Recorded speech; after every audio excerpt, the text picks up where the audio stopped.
আসসালামু আলাইকুম এভরিওয়ান, কেমন আছেন সবাই? আশা করছি সকলে অনেক ভালো আছেন। আজকে বাসন্তী কালারের একটা নকশি কাঁথা ডিজাইন ড্রয়িং করে দেখাবো।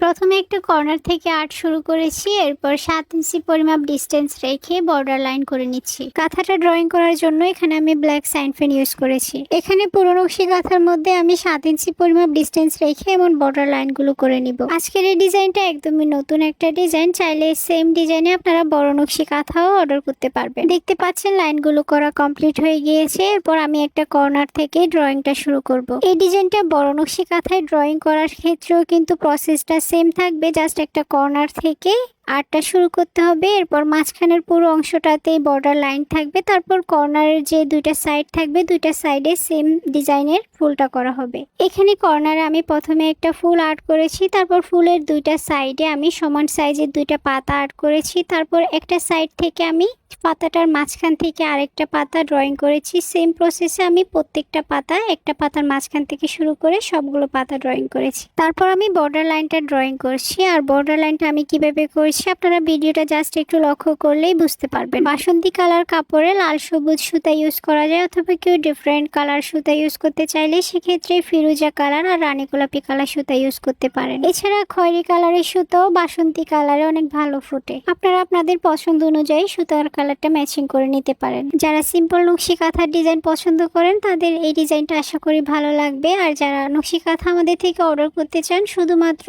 আর্ট করা অথবা সেলাই সহ কমপ্লিট করা নকশি কাঁথা অর্ডার করতে পারবেন। তাসিফা তাসমি নামে আমাদের Facebook page and YouTube channel রয়েছে। যারা ইউটিউব থেকে আমাদের ভিডিও দেখেন চাইলে আমাদের ফেসবুক পেজে কথা বলে অর্ডার কনফার্ম করতে পারেন, অথবা আমাদের দেওয়া হোয়াটসঅ্যাপ নাম্বারে যোগাযোগ করেও আপনারা অর্ডার করতে পারবেন। এখানে দেখতে পাচ্ছেন আমি কিন্তু বর্ডার লাইনটা এখন অপর সাইড থেকে করছি। প্রথমে আমি যে সাইড থেকে বর্ডার লাইনটা করেছি তার অপর সাইড থেকে কিন্তু পরের লাইনটা করেছি। এভাবে নতুনভাবে একটা ডিজাইন করা ট্রাই করেছি। ডিজাইনটা যখন কমপ্লিট হয়ে যাবে এরপর আপনারা ডিজাইনটা ভালোভাবে বুঝতে পারবেন।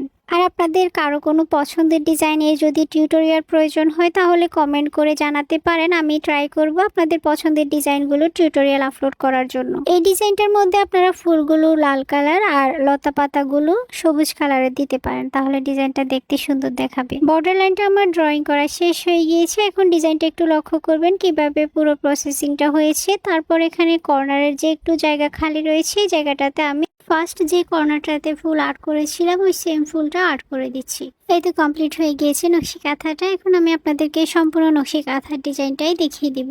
ভিডিওটা যাদের ভালো লেগেছে ভিডিওতে একটা লাইক দিয়ে আমাদের পেজটা ফলো করে দিবেন আর ভিডিওটা শেয়ার করে দিবেন। যারা ইউটিউব চ্যানেল থেকে আমাদের ভিডিও দেখছেন ভিডিওতে লাইক দিয়ে চ্যানেলটা সাবস্ক্রাইব করে দিবেন আর পাশে থাকা বেল আইকনটা অন করে রাখবেন যাতে সব সময় আমার নকশি কাঁথার ভিডিও দেখতে পান। আজকের ভিডিওটা ছিল এই পর্যন্তই। সবাই ভালো থাকবেন। আল্লাহ হাফেজ।